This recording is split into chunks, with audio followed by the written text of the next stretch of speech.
नमस्ते बच्चों, my self Jaiswal sir. हम पढ़ रहे हैं class 12th relations and functions.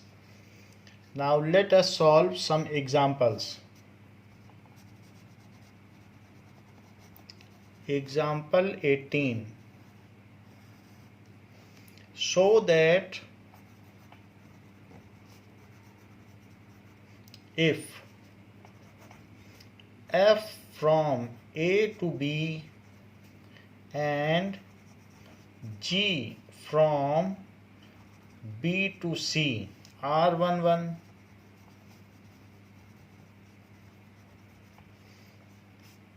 then GOF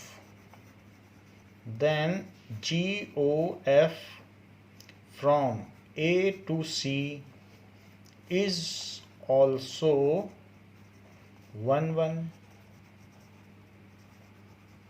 ऐसा कहा गया है कि मान लीजिए ये 1 1 है तो गॉफ भी 1 1 होगा। जैसे आप ऐसे समझ लें कि 1 2 3 A B C D और X Y Z W, तो यहाँ से ये 1 1 है। तो अंडर F ये 1 1 है जो कि A से B की ओर है, और B से C की ओर भी 1 1 है। सिंप्लिसिटी के लिए मैं सीधा सीधा मिला रहा हूँ, बाकी कोई भी किसी से हो सकता है। तो ये F और G है। This is F and G both are 1 1। तो अब अगर आप देख लें तो गॉफ, अगर आप गॉफ में लें तो समझने के लिए समझ लें, प्रूफ अलग है। तो जैसे अगर मैं कहूँ, देखिए यहाँ से ये 1 1 है लेकिन ऑन टू नहीं, क्योंकि इसकी प्री इमेज नहीं है।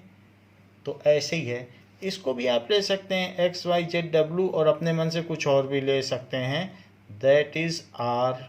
एक और एलिमेंट ले लो, आर कुछ और ले लो, ऐसे एक और ले लो। तो ये भी ऑन 1 1 ही है सिर्फ। तो चलिए, तो ये दोनों तो 1 1 है। अब देखो जी ओ एफ 1 क्या हुआ, दैट इज जी एफ 1। तो बताओ F1 क्या है, A, और GA क्या है, X। GOF2 क्या हुआ, that is G of F2 जो कि B है, और GB क्या है, Y। GOF3 क्या है, so GOF is GF3, that is equals to GC, that is equals to Z। बाकी तो मैप नहीं कर सकते हो गॉफ में, क्योंकि F का डालना पड़ता है। तो यहाँ पर 1 2 3 के लिए आपको XYZ मिल गया, तो ये 1 1 है। तो यही चीज़ हम प्रूव करने जा रहे हैं। ये हमने समझाया कैसे 1 1 है। ऐसे तो कोई भी दो एलिमेंट नहीं है जो सीधा एक से मिलते हों। तो अगर F और G 1 1 है, it is clear F and G are 1 1 for distinct pre-images under GOF. There are distinct images, so GOF is 1 1. So for distinct pre-images under GOF, there are distinct images, so GOF from A to C, ये C है, A से C ले जा रहा है ना हमको Gauff, Gauff यहाँ से यहाँ तक सीधे ले जा रहा है। तो ये Gauff is 1 1। It is only a kind of example and not the solution. तो अब हम सोल्यूशन करते हैं। इट इज़ ओनली एग्जाम्पल, ये आपको समझाने के लिए था। So it is example. अब जरा इसका सोल्यूशन देखिए कि let GOF x1 is equals to g of x2, जहाँ x1 x2 कहाँ से पिकअप किए गए हैं, ए से, क्योंकि f में जो भी चीज़ लोगे वो फर्स्ट सेट से पिकअप करोगे, फर्स्ट सेट से पिकअप करोगे कि नहीं, ए से पिकअप कर लिया। सो ये लिया गया, this is g, f(x1) is equal to g f(x2). अच्छा, g11 है, तो जब भी कोई चीज़ 11 होती है तो वो हट जाती है और अंदर वाली चीज़ आ जाती है। जैसे आप ये देखते हो कि f(x1) is equals to f(x2) implies x1 is equals to x2।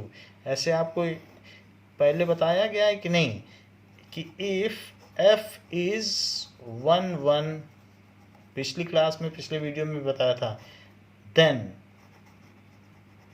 f(x1) is equals to f(x2) implies, इससे ये इम्प्लाई हो जाता है कि x1 is equals to x2, ये इम्प्लाई होता है अगर 1 है तो। इसी तरीके से एज g इज 1, तो g 1 है तो इससे क्या इम्प्लाई हो जाएगा, g हट जाएगा, अंदर वाली चीज़ इक्वल है। जैसे यहाँ पे f हट गया, अंदर वाली चीज़ इक्वल है। So f(x1) is equals to f(x2) as f is 1, f भी तो 1 दिया है। अब सवाल में देखो, अब सवाल में देखिए कि f and g both are 1, तो हमने अब ये लिख दिया कि f भी 1 है, तो f भी हट जाएगा, तो x1 is equals to x2। तो g of x1 is equals to g of x2 implies x1 is equals to x2। So g of x1 is equals to g of x2 implies x1 is equals to x2, so gauf is 1. तो ये इसका proof है जो हमें करना था, hence proved। बाकी हमने ये क्या चीज़ है ऊपर एग्जाम्पल से समझा दिया है आपको कि 1 अवश्य होगा, और यहाँ पे उसका प्रूफ दे दिया गया है। अब जरा देखें example 19।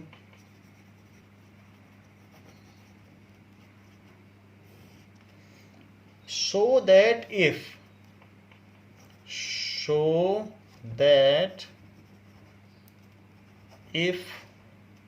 f from a to b and g from b to c are onto, ये onto हैं, these are onto, then gauf from a to c is also onto, ये हमें शो करना है। देखिए शो तो हम कर देंगे, लेकिन इसे समझिए कि क्या कहा जा रहा है और क्या प्रूव करने को कहा जा रहा है। तो पहले ये देखें कि तो इसका एक एग्जाम्पल देखें कि क्या कहा गया है। एग्जाम्पल देखो, एग्जाम्पल के तौर पर कहा गया है कि मान लीजिए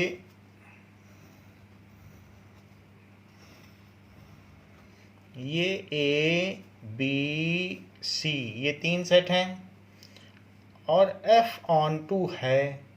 F on 2 का क्या मतलब, जैसे 1 2 3, तो A और B ये, तो F तो ऑन टू है क्योंकि इसके सभी एलिमेंट्स की यहाँ पर प्री इमेज है, इनकी यहाँ प्री इमेज है।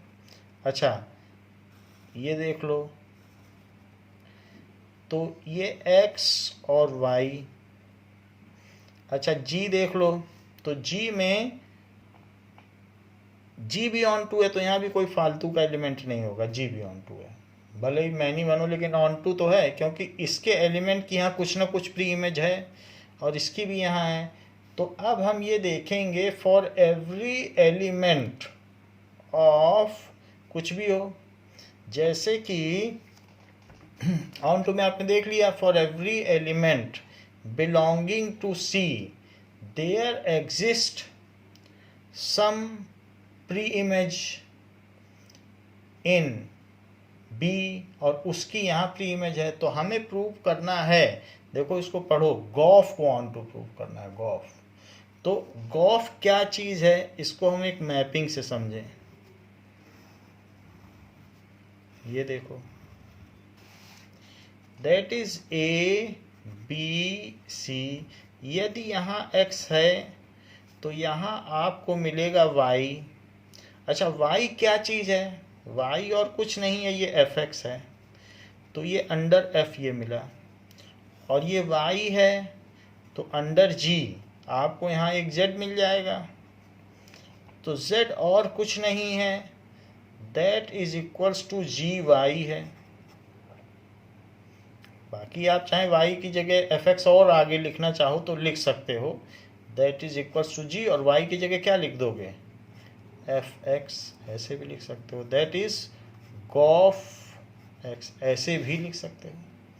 तो मैंने देखा कि गॉफ में, ये देखो GOF, गॉफ में x डाला तो देखो क्या मिला, z। देखो गॉफ में x डाला तो fx को उसने y बोला और gy z, तो गॉफ में x डालने से उस z को मिला दे रहा है। तो हर z के लिए, हर z इमेज के लिए यहाँ एक प्री इमेज अवश्य है, इसलिए गॉफ ऑन टू है। ये हमें प्रूव करना है। देखो इसे लिखा कैसे जाए। सो सॉल्यूशन आप देख लीजिए, ये चीज़ बनाना है, ये बनाना है आपको। तो सॉल्यूशन यहाँ से शुरू होता है। So given an arbitrary element, given an arbitrary element z belonging to C, z belonging to C, there exist का ये साइन होता है, there exist a pre-image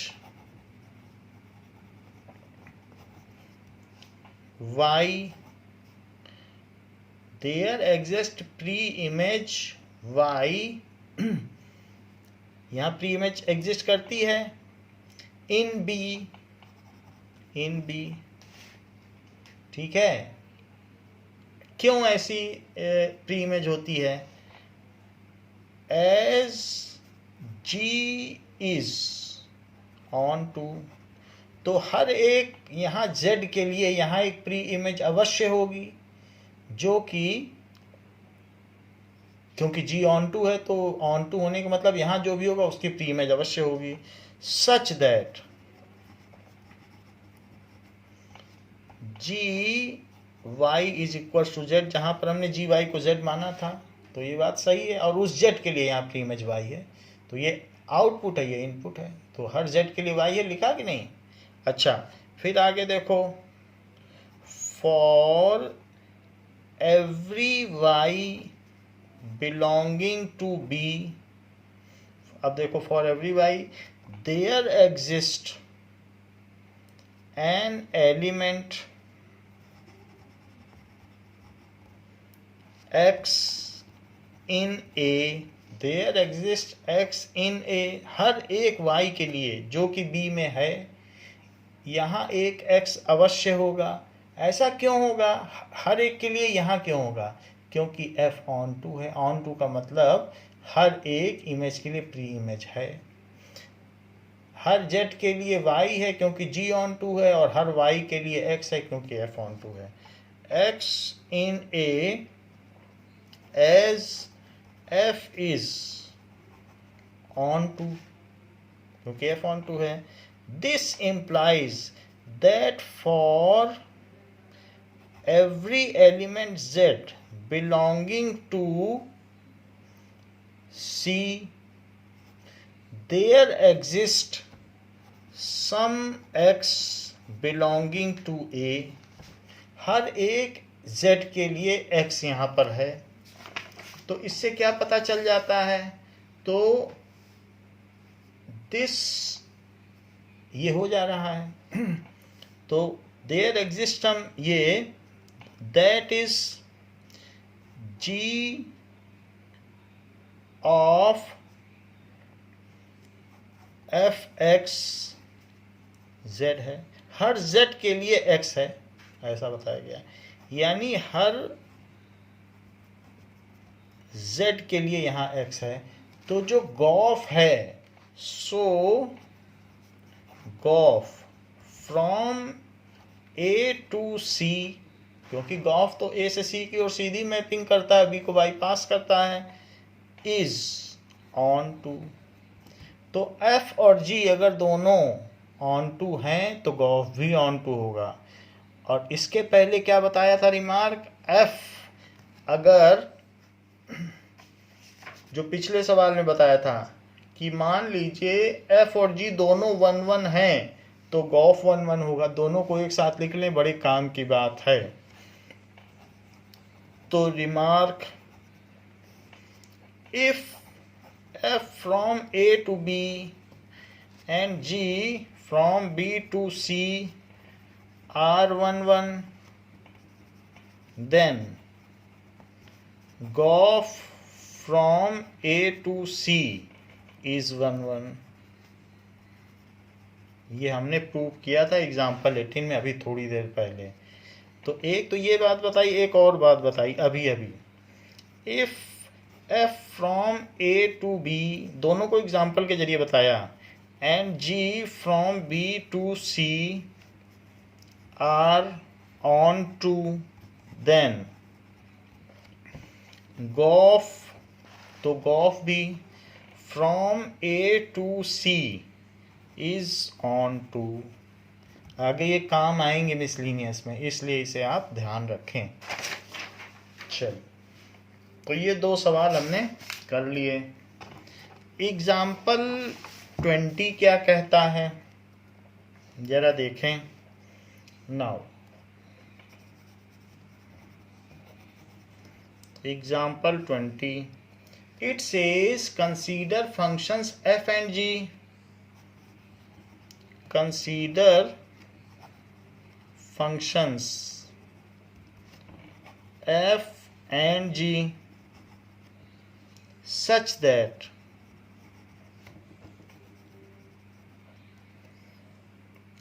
composite gauge is defined, such that composite gauge is defined।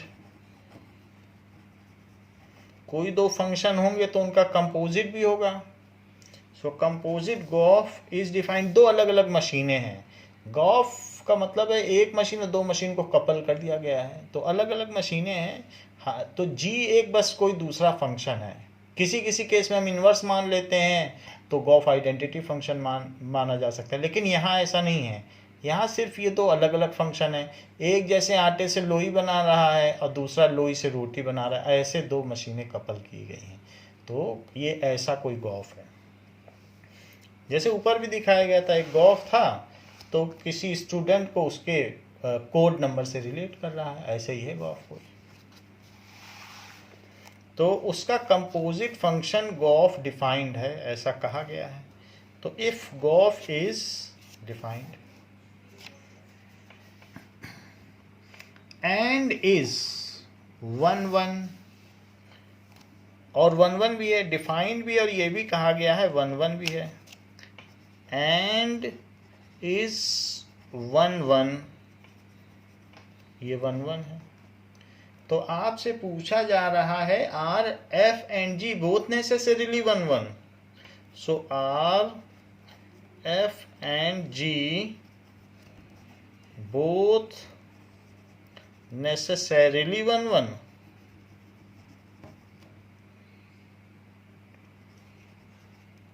तो इसका पता लगाएं। कह रहा है कि गॉफ 1-1 है, उल्टी बात कह रहा है। देखो एफ और जी 1-1 थे तो गॉफ 1-1 पाया गया। अब उल्टा बोल रहा है, कह रहा है मुझे बोथ वे इम्प्लीकेशन बताओ कि गॉफ 1-1 है तो क्या उल्टा ट्रू है, ऐसा पूछ रहा है कि गॉफ 1-1 है तो क्या उल्टा ट्रू है। चेक तो करें। सो इसका सलूशन देखें। गिवन क्या है, गॉफ 1-1 है, ये गिवन है। So what is given? That golf is 1-1.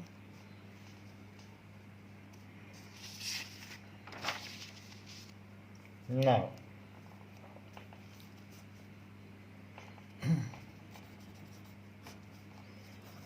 given जो golf है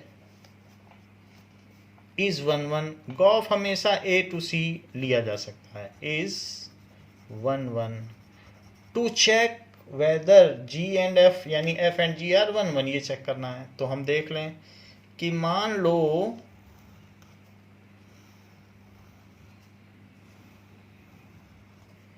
1 2 3, तो 1 से A को करें और यहाँ पर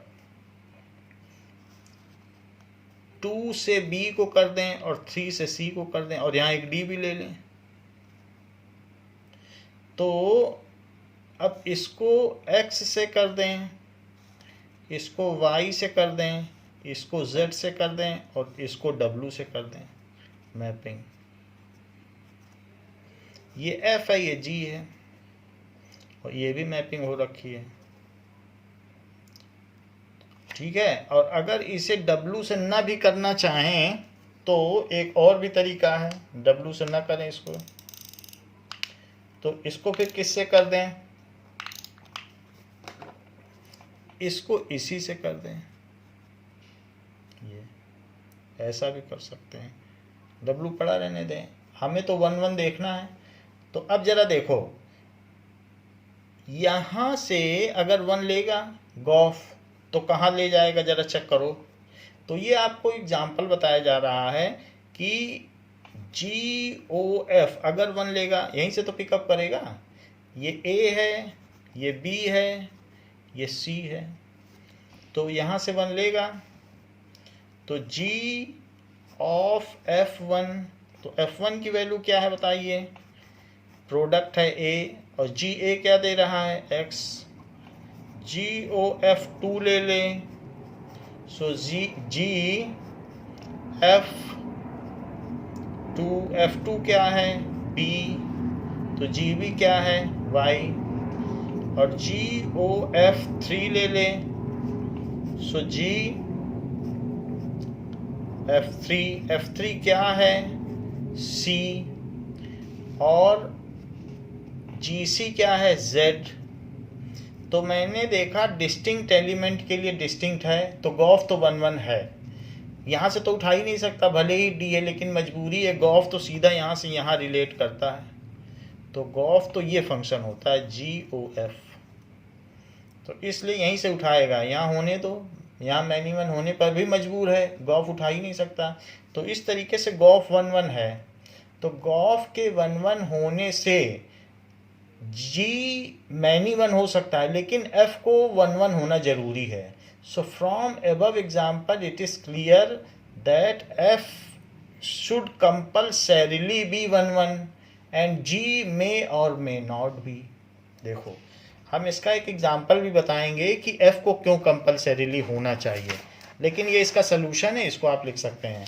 सो from above example it is clear, जहां पर हमने ये बात कह दी कि F is a function from 1 2 3 to A B C D, ये है गिवन एज, बिल्कुल ऊपर वाली ही बात लिख रहा हूं. F is equals to set of ordered pair 1A 2B 3C. वैसे भी ये ऑन टू नहीं है क्योंकि D की कोई प्री इमेज नहीं है. खैर, ऑन टू का तो कोई इशू ही नहीं है. And G is a function from B to C. B क्या है? A B C D से. तो ये क्या है? A B C D से कहाँ जा रहा है? X Y Z W. सो X Y Z W. आप चाहें तो इसे ऐसा भी लिख सकते हैं, F is a function from A to B, G is a function from B to C, क्योंकि A B C तो हमने लिखा ही है, वैसे भी लिख सकते हैं. गिवन एज गिवन एज, तो गिवन एज क्या है, जी में क्या क्या है, तो G is equals to ordered pair A X B Y C Z और साथ में डी जेड, ये भी देख लो डी जेड, तो डी जेड ऐसा है। ये भी ऑन टू नहीं है क्योंकि डब्लू की कोई इमेज नहीं है। खैर 1 1 की बात की है तो हम भी 1 1 की करते हैं, ये 1 1 है, तो ये दोनों चीजें दी हैं। Further gof is defined from A to C, तो गॉफ कहाँ से कहाँ डिफाइंड होगा, 1 2 3 से एक्स वाई जेड डब्लू, एक्स वाई जेड डब्लू, ठीक है। सो एक्स वाई जेड होगा। Given as gof is a set of ordered pair, 1 को ये x से लिंक कर रहा है, 2 को y से लिंक कर रहा है और z को 3 को z से लिंक कर रहा है, ये तो ये हमने ले लिया। सो इन दिस केस आप क्या देख रहे हैं कि गॉफ के 1 1 होने से f 1 1 है बट g 1 1 नहीं है। क्यों? क्योंकि सी जेड और डी जेड दोनों का एक ही एलिमेंट है। So from above example it is clear that from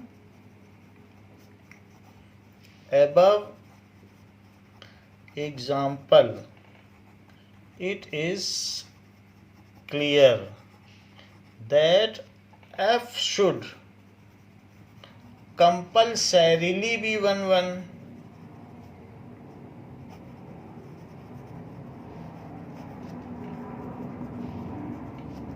1 g may और may not be, जी का होना आवश्यक नहीं है और में नॉट बी 1 1। देखो ये जो चीज यहाँ बताई गई है तो आप ये फिगर बना लें और ये लिख दें और सीधा लिख दें कि f इज 1 1 और g इज नॉट 1 1। ये सब ये आर्टिकुलेटेड हैं, ये सब आपको समझाने के लिए बातें कही गई हैं, इसको आप स्किप कर सकते हैं। ये चीज ये बस समझाने के लिए कि फंक्शन कैसे लिखा जाए, कैसे बनाया जाए। आप सीधा ऊपर का एग्जाम्पल लीजिए और लिख दीजिए कि f को नेसेसरीली 1 1 होना है, g को नहीं होना है। तो आप इसी को दूसरी तरीके से देख लीजिए, अगर मैं f को मैनी 1 कर दूं तो क्या गॉफ 1 1 होगा? जरा इसको देखिए, तो वो नोट में देख लें।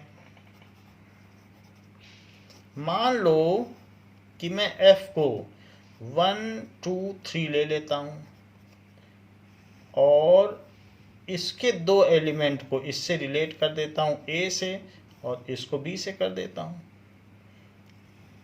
और इसको x से कर देता हूं और इसको y से। तो ये f से गया और ये g से गया।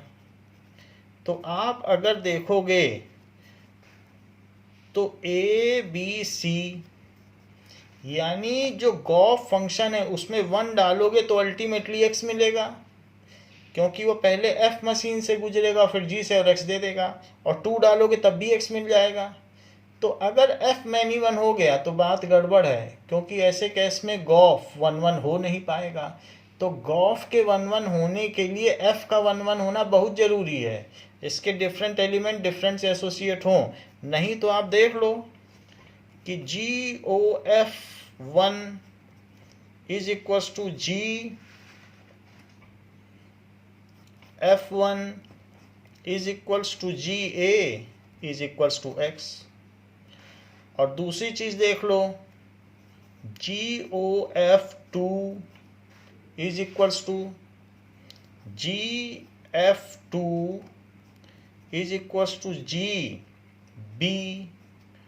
भाई टू भी किससे एसोसिएटेड है? 2 भी तो A से एसोसिएटेड है, तो इसकी जगह भी A लिखो, तो that is equals to GA, यहाँ भी A आया, and that is equals to x। तो आपने देखा 1 तो गॉफ 1 इज x और gof 2 is x but 1 is not equal to 2, 1 तो 2 के इक्वल नहीं है, तो इसलिए ये 1 1 होगा ही नहीं। तो इसलिए f का 1 1 होना जरूरी है, तभी गॉफ 1 1 होगा। ऊपर देखो मैंने f को 1 1 दिखाया है, सब कुछ ठीक ठाक चला। अलग अलग डिस्टिंक्ट के लिए डिस्टिंक्ट इमेजेस हैं, तो इसलिए f शुड बी 1 1। g में और मे नॉट भी, g के लिए कोई कंपल्सन नहीं है, मर्जी हो तो हो जाए और ना मर्जी हो तो ना हो।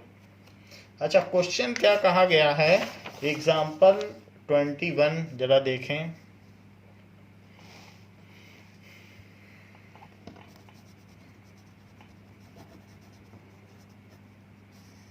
एग्जाम्पल 21 कहता है कि are f and g both necessarily on 2 if golf is on 2, are f and g both necessarily on 2 if golf is on 2।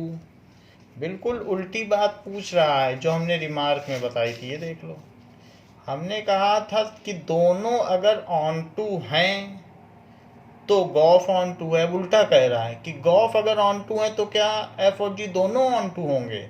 कह रहा है कि क्या उल्टा भी ट्रू है। इस केस में तो हमने देख लिया उल्टा ट्रू नहीं है, जी की मर्जी है हो या ना हो, एफ को होना पड़ेगा। अब यहाँ जरा देख लें किसकी क्या मर्जी है, और ये दिया गॉफ ऑन टू है, तो किसे ऑन टू होना पड़ेगा। तो ये देखिए कि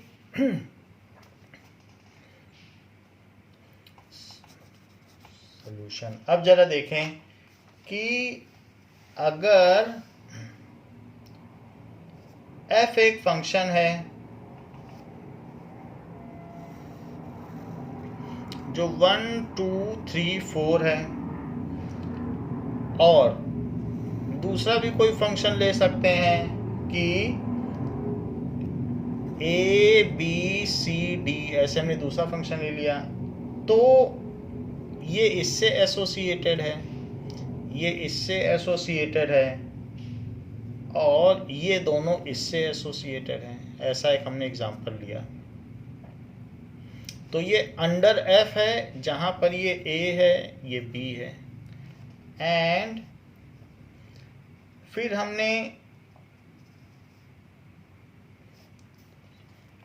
इसके अलावा एक g फंक्शन ले लिया जिसमें x y z, ये इससे एसोसिएटेड है, ये इससे एसोसिएटेड है, और ये दोनों इससे एसोसिएटेड हैं। ये तो अब जरा देखें कि गॉफ कहाँ से कहाँ तक होगा। गॉफ सीधा इसको इससे जोड़ता है, इसी से लिंक करता है। सो अगर ये कहा जा सकता है for every x there is 1 in domain of f, so for every y there is 2 in domain of f, and for every z there is 3 and 4। तो for every z यहाँ पर भी है, लेकिन अगर आप देखें तो f on 2 नहीं भी है तो भी चलेगा, क्योंकि वो z को इस तरीके से तो लिंक कर ही रहा है। तो f के on 2 होने या ना होने से कुछ फर्क नहीं पड़ता, क्योंकि वो दूसरे तरीके से तो इसको लिंक कर ही ले रहा है। सो इस एग्जाम्पल से आपको क्या पता चलता है कि G का ऑन टू होना मस्ट है। ऐसा ना हो कि यहाँ कोई खाली एलिमेंट रह जाए तो हम ढूंढते रह जाएं कि इसका W का कहाँ है। G को तो ऑन टू होना बहुत ज़रूरी है, नहीं तो W का जब मिलेगा नहीं तो हम लौट ही नहीं पाएंगे और गॉफ ही नहीं ऑन टू होगा। तो इसलिए ये कहा जा सकता है कि f एक फंक्शन है from A to B given as f is equals to set of ordered pair 1a 2b 3c 4c। ये है, d की कोई प्री इमेज ही नहीं है, f ऑन टू ही नहीं है। चलिए कोई बात नहीं। And G is from B to C given as G is equals to AX BY CZ और DZ।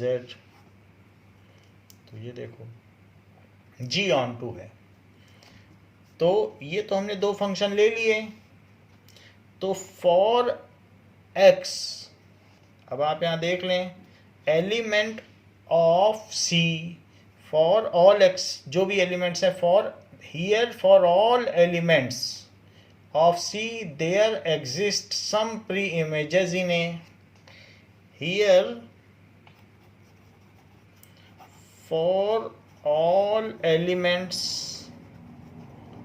belonging to C there exist some pre-images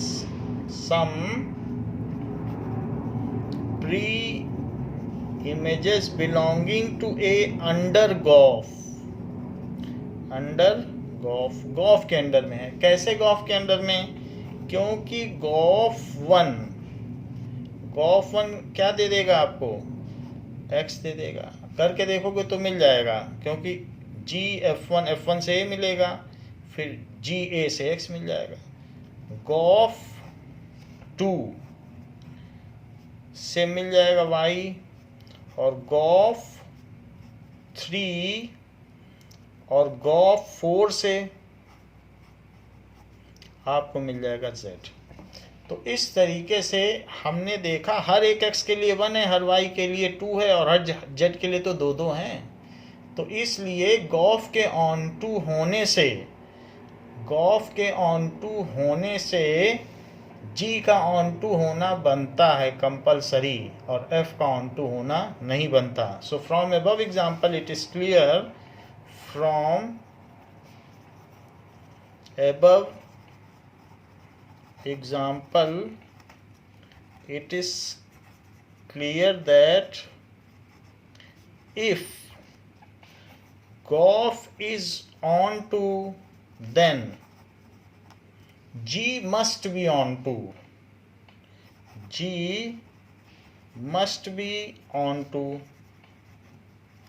and F may or may not be,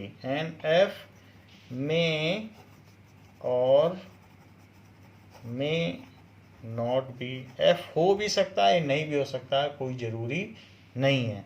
तो इस तरीके से जैसे हमने बताया, यहाँ अगर W ले लोगे तो W के लिए अगर यहीं पे नहीं ऑन टू रहेगा, कोई इसकी प्री इमेज नहीं रहेगी, तो रिलेट कहाँ से होगा? तो जो भी हो, कम से कम एक तो प्री इमेज हो कि हम वापस जा सकें। तो यहाँ पर इसका ऑन टू होना जरूरी, यहाँ खाली एलिमेंट नहीं होना चाहिए, नहीं तो हम किससे W को एसोसिएट करेंगे। तो इसलिए G का ऑन टू होना बनता है। तो ये बात आपको बताई गई। Now example number 22। तो इस तरीके से हमने जो दो रिमार्क आपको बताए थे कि दोनों 1 है तो गॉफ 1 है, दोनों ऑन टू हैं तो गॉफ ऑन टू है। लेकिन उल्टे केस में अगर गॉफ ऑन टू है तो जी को ऑन टू होना पड़ेगा, गॉफ 1 है तो एफ को 1 होना पड़ेगा। ये ध्यान रखिए। सो ये भी एक तरीके का रिमार्क ही है, उल्टा remark. So if gof from A to C is on to, then G from B to C must be on to. However, F from A to B may or may not be, may or may not be। दूसरा case, if GOF from A to C is 1 यदि ये 1 है, then F from A to B must be 1 1, must be 1 1. G from B to C may or may not be, may or may not be. तो ये बात आपको बताएगी। ये दूसरा रिमार्क है कि पहली बात तो इन्वर्स ट्रू नहीं है, और इन्वर्स ट्रू नहीं है उसके अलावा एक रिमार्क है कि किसे होना चाहिए और किसे नहीं, ये बात भी याद होनी चाहिए। तो ये बात यहाँ पर आपको हमने बताई कि किसे होना चाहिए और किसे नहीं होना चाहिए ना। अब बात करेंगे एग्जाम्पल 22 पर।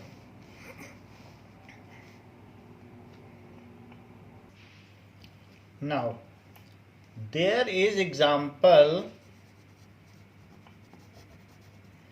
22 कहता है late f is a function from 1 to 3 mapped to ABC B 1 1 and on to B 1 1 and on to। 3 element हैं तो 3 को कम से कम 3 तो चाहिए ही चाहिए। तो इस तरीके से ये 1 1 भी हैं, मतलब 3 हैं, वैसे तो एक से भी मैप हो सकता है, तीनों एक से हो जाते तो मैनी 1 हो जाता है, लेकिन ये अगर दिया गया है 1 1 and on to given by f1 is equals to A, f2 is equals to B, f3 is equals to C, ऐसे गिवन है। तो 1 1 and on to हो गया क्योंकि सभी के लिए प्री इमेजेस हैं यहाँ पर, और सबका एक एक distinct preimages are associated with distinct image, so that there exist a function, so that there exists a function g from ABC, यानी ABC से जो मैप्ड हो 1 2 3 पर, such that GOF is equals to IX and FOG is equals to IY, where X is equals to 1 2 3 and Y is equals to A B C, ऐसा question दिया गया है। तो सॉल्यूशन देखिए, अब ये एक बहुत आसान क्वेश्चन है। इसमें एक x है, एक y है और 1 2 3 इसकी मैपिंग A B और C से की गई है। तो कह रहा है कि देखो ये 1 1 on 2 है, the function is bijective so there exist inverse, as function is 1 1 and on 2 so it is bijective, so there exist inverse as f से यहाँ जाया जा सकता है under f, as f is 1 1 and so it is bijective, hence its inverse exists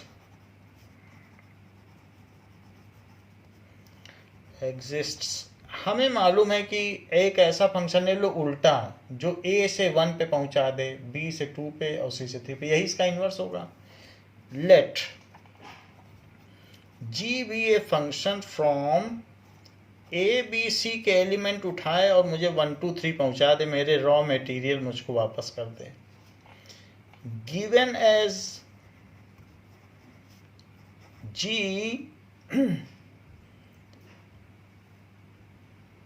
a को ले और 1 दे दे, g b को ले और 2 दे दे, और g c को ले और 3 दे दे। ऐसा, या आप ऐसे भी कह सकते हैं कि g इज इक्वल्स टू ए से 1, बी से 2 और सी से 3 दे दे। ऐसे भी तो लिखा जाता है, ये लिख लो या ये लिख लो, सब एक ही बात है। ऐसा नाउ अब हम जरा चेक करें गॉफ और फॉग को। सो गॉफ लो, तो गॉफ लेना है तो एफ में क्या डालोगे भाई? एफ में तो एफ का डोमेन ही पड़ेगा, तो एफ का डोमेन क्या है? 1 डाल लीजिए। तो G of F of 1 is equals to F1 क्या है, यहाँ से देख लीजिए, F1 इज ए और जी ए क्या है? 1। तो गॉफ 1 से 1 मिला कि नहीं मिला? अब गॉफ 2 सारे एफ के डोमेन डाल रहा हूँ क्योंकि एफ में पहले जाएगी चीज़। सो जी ऑफ F2, सो F2 क्या है? B, तो GB क्या है? 2, तो 2 से 2 मिला। Gof 3 is equals to G of F3, सो G F3 क्या है? C, तो GC क्या है? 3, तो 1 से 1 मिला, 2 से 2 मिला, 3 से 3। तो इन सब से इम्प्लाई क्या होता है कि गॉफ एक आइडेंटिटी फंक्शन है और वो पिकअप कहाँ से कर रहा है? एलिमेंट x से। देखो x से कर रहा है, x लिखा है, तो gof is equal to ix। अब जरा उल्टा करके देखो, फॉग FOG, तो G कहाँ से पिकअप करेगा? तो G उल्टा काम करता है क्योंकि वो इन्वर्स है, तो उसमें ABC डालना पड़ेगा। तो देख लो, G जो है यहाँ से मैं यहाँ से पिकअप करता है, यहाँ ले जाता है, तो A डाला। B भी ये ले सकता है और C भी ले सकता है। So this is G A, G B और G C। तो बताइए G A क्या है? 1, तो F1। G B क्या है? 2, तो F2। G C क्या है? तो 3। अच्छा, F1 क्या था? F2 क्या था? F3 क्या था? ये यहाँ से था। F1 A था, F2 B था, F3 C था, देखो लिख दिया। तो A डालने से A मिलता है अंडर FOG मशीन, अंदर कंपोजिट FOG मशीन B डालने से B मिलता है, और अंडर FOG मशीन C डालने से C मिलता है। इससे क्या बात पता चलती है कि FOG एक आइडेंटिटी फंक्शन है जो Y से एलिमेंट पिकअप करता है। तो ये Y हमने स्मॉलर लिख दिया, जबकि ये सेट है, तो हमें इसमें क्या लिखना चाहिए था? Capital Y। तो I कैपिटल Y ऐसे लिखो ये चीज़। तो हमें यही प्रूव ही करना था। तो show that there exist a function, तो हम ये कह सकते हैं कि दिस proves देयर एग्जिस्ट। ठीक है, ये दोनों तो दे दिया गया। There exist a function G, वो G कौन सा है जो पहले लिखा था? ABC 2 1 2 3 such as G is equals to A1 B2 C3। तो देयर एग्जिस्ट, हैंस प्रूफ, ये हमने प्रूव कर दिया कि हाँ G एग्जिस्ट करता है, हैंस प्रूव्ड। तो ये बात हमने यहाँ पर आपको बताई।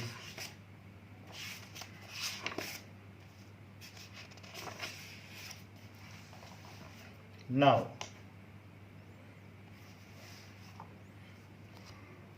तो बच्चों, इस क्लास के लिए इतना ही। इसके आगे आपको अगली क्लास में बताया जाएगा। थैंक यू बच्चों।